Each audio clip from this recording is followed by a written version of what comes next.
मरणशील मनुष्य क्या करे। और दूसरा प्रश्न है, पूरे जीवन भर मानव क्या करे। पहला प्रश्न है, मरणशील मनुष्य का कर्तव्य क्या है, धर्म क्या है, जो मरेगा।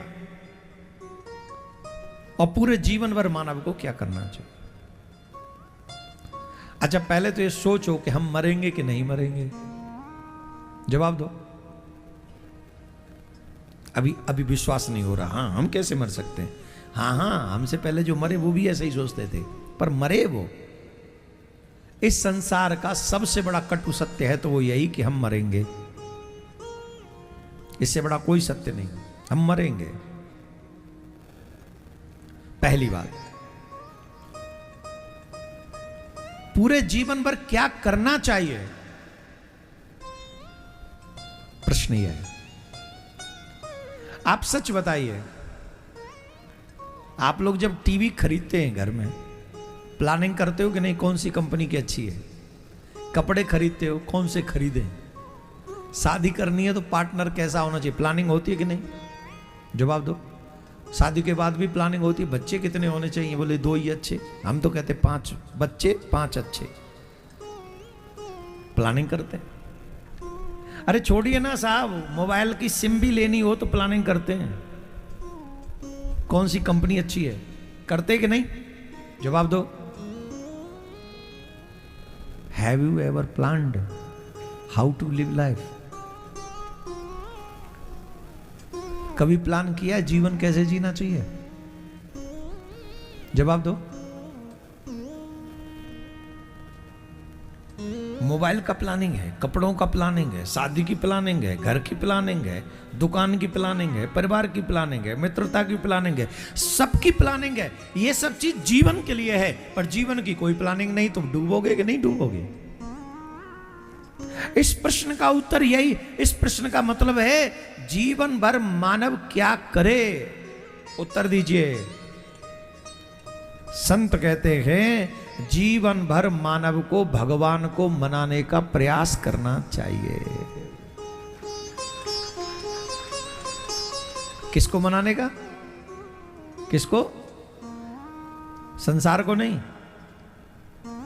और हम मना किसको रहे, हम मना रहे संसार को, भगवान को नहीं मना रहे।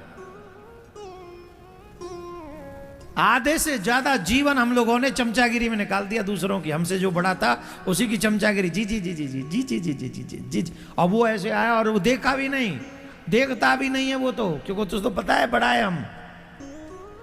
उसी की चमचागिरी पूरा जीवन।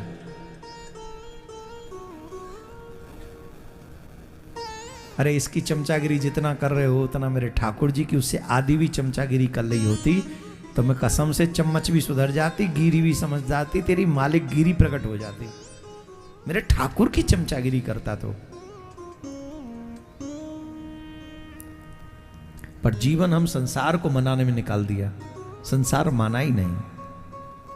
और भगवान को मनाने में हमने एक क्षण भी नहीं लगाया। और वो मानने के लिए तैयार बैठा था, कब तू मेरा होगा और कब मैं तेरा बन जाऊंगा। तू मेरा हो जा। कहा भगवान ने। उसी समय तत्रा भगवान व्यासपुत्रो, श्री सुखदेव जी महाराज भगवान व्यासपुत्रो स्वयं भगवान शब्द से संबोधित किया है। स्वयं श्री सुखदेव जी महाराज पधारे। राजा ने साष्टांग दंडवत किया। अलक्ष्य लिंगो निज लाभ तुष्टो, वैराग्य के चक्र चूड़ामणि श्री सुखदेव जी महाराज जब आकर विराजमान हुए, राजा ने साष्टांग दंडवत की। ये मेरे भारत की संस्कृति। हमारे यहाँ का एक कोई काउंसलर भी जीत जाए ना चुनाव, उसके आगे से बाबा जी कोई महात्मा निकल जाए तो वैसे देखता भी नहीं है। चुनाव से पहले जरूर कहता आशीर्वाद देना, आशीर्वाद देना। और चुनाव जीतने के बाद वो बाबा को प्रणाम तो छोड़िए, देखता भी नहीं उसकी तरफ। ये है हमारे संस्कार विहीनता। मेरे देश का संस्कार क्या है, सीखे कोई परीक्षित जी से। साष्टांग दंडवत। किसके आगे? जिसके तन पे एक लंगोटी भी नहीं है। भारत का सम्राट लेटा हुआ है बिना लंगोटी वाले बाबा के आगे। इसको कहते हैं। आजकल तो एक नया ही प्रचलन शुरू हो गया, हाथ मिलाते हम एक दूसरे से। एयरपोर्ट पे हम उतरे, वहां तो 2-3 लोग आदमी मिल गए, और महाराज कैसे? कहते हमें आदत ही नहीं हाथ मिलाने की। हम तो कहते भैया राधे राधे राधे राधे। हाथ मिलाना बड़ा मुश्किल सा लगता है। हालांकि जब विदेश में जाते तो हम भी थोड़ा बहुत, हम भी कहते थोड़ा सा यहाँ की कंट्री में आए तो कुछ स्वीकार, देख लो हाथ हम भी मिला लेते हैं। यहाँ तो हम हैं ही संस्कारी ना।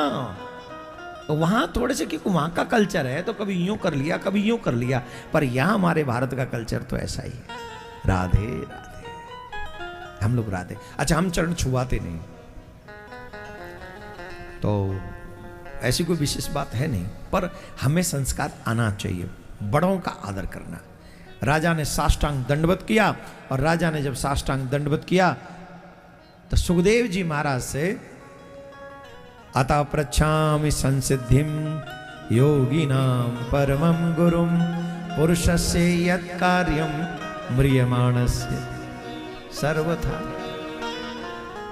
यत् श्रोतव्यम् अथो जप्यं यत् कर्तव्यं रभि प्रभो स्मर्तव्यं भजनीयं वा ब्रूहि यद्वा विपर्ययम् ब्रूहि यद्वा विपर्ययम्। हे महाराज, परीक्षित जी ने कहा मैं धन्य हो गया कि हम जैसे पतित को पावन करने के लिए आप जैसे मुनिश्रेष्ठ यहां पधारे। मैं आपके चरणों में साष्टांग दंडवत करता हूं। मैं आपसे जानना चाहता हूं, म्रियमाणस्य किम कर्तव्यम, मरणशील मनुष्य क्या करे। दूसरा, यहां पर ये जो शब्द हैं इन सबको सुनना चाहिए। देखें क्या, सुने क्या, बोलें क्या, भजन किसका करें, पूजन किसका करें, और त्याग किसका करें। मैं फिर कह रहा हूं, परीक्षित जी के ये प्रश्न जो हैं, ये प्रश्न सभी सनातनियों को जीवन भर धारण करके रखना चाहिए। बिना सोचे समझे तो पूजा भी नहीं करनी चाहिए। पूजा के योग्य कौन है? आजकल हम सनातनियों में बड़ी प्रॉब्लम हो रही है। हर एक दिन एक नया भगवान मेरे मंदिर में आ रहा है, घर में। आप घर में चले जाइए, घर के मंदिरों में उतने भगवान नहीं जितने घर के मंदिर में बैठे हुए।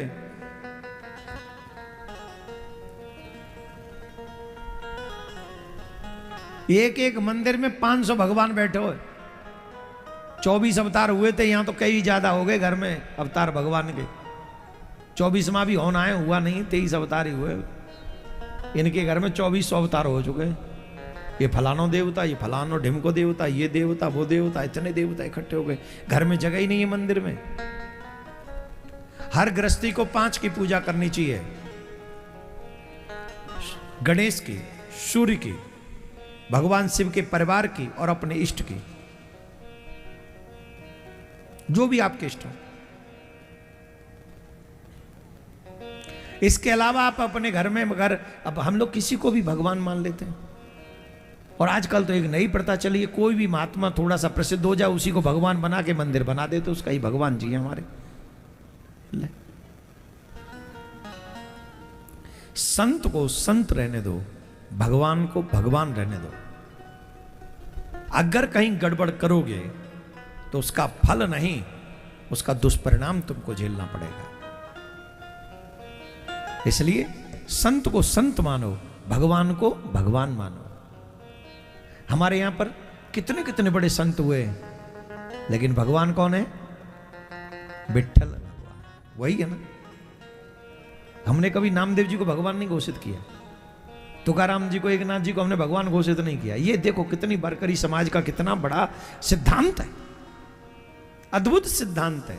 और वारकरी समाज का तो एक कीर्तन है, शॉर्ट में बड़े गजब का, इतना प्यारा भजन कीर्तन,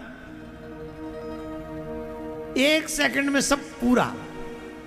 राम कृष्ण हरि राम कृष्ण हरि राम कृष्ण हरि राम कृष्ण हरि